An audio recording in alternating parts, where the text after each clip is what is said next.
दोस्तों जौनपुर के अंदर 75 साल का एक व्यक्ति होता है जिसका नाम संगरू राम रहता है। दोस्तों वह एक 35 साल की महिला से शादी रचाता है और शादी रचाने के बाद में कहते हैं कि दोस्तों सुहाग रात के दिन ही उसकी मृत्यु हो जाती है। दोस्तों आखिरकार उस व्यक्ति के साथ ऐसा क्या हुआ कि वह 75 साल की उम्र में शादी रचाई और शादी रचाने के बाद में कहते हैं कि दोस्तों शादी की पहली रात जो सुहाग रात होती है उसी के दिन संगरू राम की मौत हो जाती है, यानी कि वह दुनिया से चल बसता है। दोस्तों उसके बाद में जो उसके भाई भतीजे होते हैं वह इस मौत को संदिग्ध मान करके कहते हैं कि दोस्तों वह दाह संस्कार नहीं करते हैं, यानी अंतिम संस्कार कर रुकवा देते हैं और उसके बाद में पुलिस वहां आ जाती है।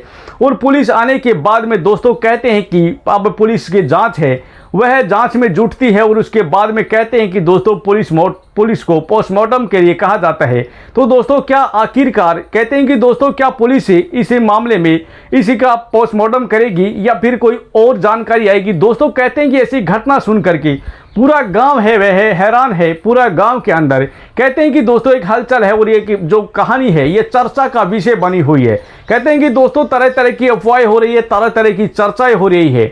आखिरकार दोस्तों संगरू राम के साथ क्या हुआ कि उसकी पहली रात मृत्यु हो गई। आखिरकार इसके अंदर कौन दोषी है। कहते हैं कि दोस्तों आखिरकार उसके अंदर क्या हुआ, उसके साथ क्या हुआ होगा ऐसा पहली रात कि उसकी पहली ही रात उसकी मृत्यु हो गई। तो दोस्तों ये जो कहानी है यह फिलहाल पुलिस जांच में है और पुलिस जांच में जुटी हुई है, यानी कि पुलिस है वह क्या पोस्टमार्टम रिपोर्ट आएगी, क्या आधिकारिक जांच आएगी, सब लोग इस चीज़ का इंतजार कर रहे हैं। लेकिन दोस्तों क्या इसके अंदर कोई नया मोड़ आने वाला है। तो दोस्तों ये कहानी है बड़ी ही कहते हैं कि खौफनाक रहने वाली है।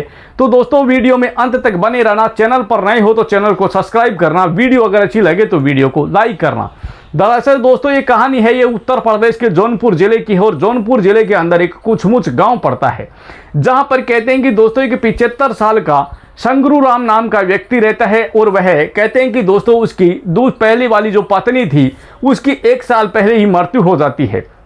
जैसे ही उसकी मृत्यु हो जाती है कहते हैं कि दोस्तों उसके बाद वह अपने आप को अकेला महसूस करने लग जाता है, यानी वह अकेला पड़ जाता है क्योंकि उसके कोई संतान नहीं थी। दोस्तों वह निसंतान था और संतान न होने के कारण दोस्तों वह अपने आप को अकेला महसूस करता था क्योंकि उसके जो भाई भतीजा थे वो दिल्ली के अंदर कारोबार करते थे, वो दिल्ली के अंदर रहते थे, गांव के अंदर वह अकेला ही रहता था। तो अब वह अपने आप को कहते हैं कि दोस्तों अकेला महसूस करता था। इसीलिए वह कहता है कि दोस्तों वह खेती बाड़ी कर करके अपना गुजारा करता था और उसके बाद में कहते हैं कि दोस्तों जैसे ही उसे समय मिलता वह लोगों के पास बैठता था तो वह दूसरी शादी की बात करता था, दूसरी शादी की चर्चा करता था कि आखिरकार मैं दूसरी शादी करूंगा।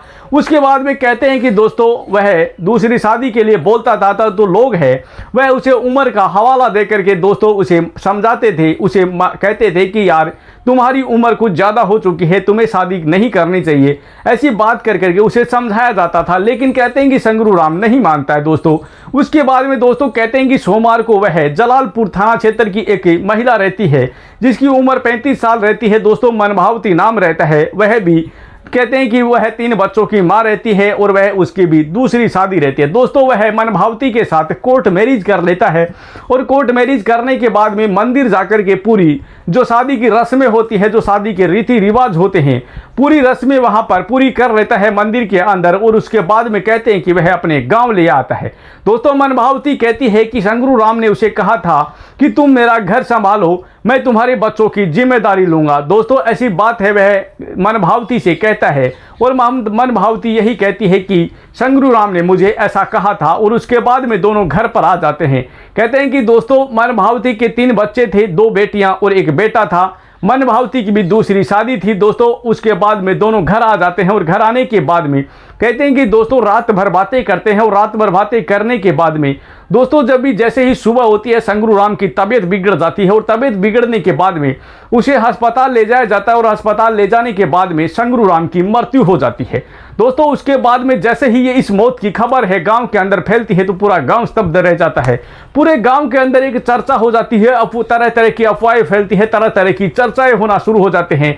और उसके बाद में कहते हैं कि दोस्तों उसके जो भाई भतीजा है वो आ जाते हैं और आने के बाद में वह उनका अंतिम संस्कार नहीं करने देते हैं, क्योंकि वह अंतिम संस्कार रुकवा देते हैं, क्योंकि उनको शक होता है, वह इस मृत्यु को वह संदिग्ध मानते हैं कि आखिरकार इसकी मृत्यु है, वह ऐसे नहीं हुई है, किसी ने इसकी मौत को ठिकाने लगा दिया। दोस्तों कहते हैं कि किसी ने इसकी हत्या कर दी है, ऐसी बात है वह बताई जाती है, यानी वो संदिग्ध बताते हैं इस मौत को कि इसकी मृत्यु ऐसे ही नहीं हुई है। तो दोस्तों इस मामले के अंदर वो कहते हैं कि यानी अंतिम संस्कार है वह रुकवा दिया जाता है और उसके बाद पुलिस है वहां आ जाती है। पुलिस आने के बाद में कहते हैं कि दोस्तों पुलिस अधिकारी वहां पहुंच जाते हैं और पहुंचने के बाद में दोस्तों कहते हैं कि पुलिस है उसी शव को अपने कब्जे में लेकर के वह पुलिस वाले हैं इस मामले की, कहते हैं कि पुलिस की तरफ से कोई आधिकारिक जानकारी नहीं आई है, क्योंकि पुलिस है इस मामले में जांच में जुटी हुई है। दोस्तों अब सभी की निगाहें हैं एक ही जगह टिकी हुई है कि पुलिस है वह पुलिस जांच पर इसकी निगाहें टिकी हुई है कि आखिरकार पुलिस जांच में क्या आने वाला है, क्या पुलिस है इसी कि पोस्टमार्टम करेगी या नहीं करेगी। दोस्तों सभी का इंतजार इसी में है कि क्या पुलिस इस शव का पोस्टमार्टम करेगी या फिर और कोई जानकारी सामने आने वाली है। दोस्तों सभी की निगाहें हैं पुलिस जांच पर जुटी हुई है, पुलिस की जो पोस्टमार्टम रिपोर्ट है उस पर टिकी हुई है। दोस्तों आखिरकार इस मामले में क्या होगा सब लोग इंतजार कर रहे हैं, क्योंकि पुलिस है इस मामले में जांच में जुटी हुई है, पुलिस है वही इस मामले की जानकारी देगी। तो सब लोग इंतजार कर रहे हैं कि आखिरकार इसकी मृत्यु कैसे हुई, क्योंकि पुलिस वालों के पास अब सबकी निगाहें हैं वह पुलिस पर टिकी हुई है कि पुलिस की जांच क्या आती है। तो दोस्तों ये कहानी आपको कैसी लगी कमेंट बॉक्स में ज़रूर बताना, और चैनल पर नए हो तो चैनल को सब्सक्राइब करना, वीडियो अगर अच्छी लगे तो वीडियो को लाइक करना। दरअसल दोस्तों ये कहानी सुनाने का मकसद किसी के दिल को ठेस पहुंचाना है, किसी को परेशान करना नहीं है, जबकि समाज में जागरूकता लाना है ताकि हमारा समाज जागरूक हो और हमारे सामने ये जो नई नई घटनाएं आती है, ये जो हमारे सामने ये जो नई नई घटनाएं हैं, जो ऐसी ऐसी घटनाएं सामने आती हैं जो दिल को झकझोर देती है, दोस्तों दिल को तोड़ देती है, ऐसी घटनाएं हमारे सामने आती हैं। तो दोस्तों हमारे आसपास में ऐसी कोई घटना घटित हो रही है तो उनके खिलाफ मिलकर के आवाज़ उठाई ताकि ये मामले कई हद तक कम हो सके। दोस्तों आपको पता होगा कि शादी की भी कोई उम्र होती होगी। दोस्तों कहते हैं कि पहली पत्नी की 1 ही साल पहले मृत्यु हुई थी और उसके बाद में भी 75 साल के संगरू राम ने एक 35 वर्षीय मनभावती के साथ शादी कर ली और शादी करने के बाद में कहते हैं कि पहली रात उसकी मृत्यु हो जाती है। और उसके बाद में कहते हैं दोस्तों गांव के अंदर एक चर्चा का विषय बन जाता है उसकी मृत्यु होने का। कहते हैं कि दो लोग हैं वह तरह तरह की अफवाहें फैलाते हैं, तरह तरह की चर्चाएं करते हैं, क्योंकि दोस्तों ये मामला है, ये जो कहानी थी ये चर्चा का विषय बन गई। दोस्तों कहते हैं कि 75 साल का व्यक्ति है और 75 साल की उम्र के अंदर जब शादी करता है तो दोस्तों कहते हैं कि गांव के अंदर एक चर्चा का विषय बनना जायज़ सी बात है, क्योंकि दोस्तों कहते हैं कि जब 75 साल की उम्र में शादी होती है और वह भी एक 35 साल की महिला के साथ, तो लोग हैं वह तरह तरह की चर्चाएं करेंगे, तरह तरह की अफवाहें फैलाएंगे। तो दोस्तों ये कहानी बड़ी चर्चा का विषय बनी हुई थी गांव के अंदर, लेकिन जब उसकी मृत्यु हुई तो दोस्तों कहते हैं कि उसकी अंतिम संस्कार नहीं किया जाता है और उसके पुलिस रिपोर्ट पर छोड़ दिया जाता है।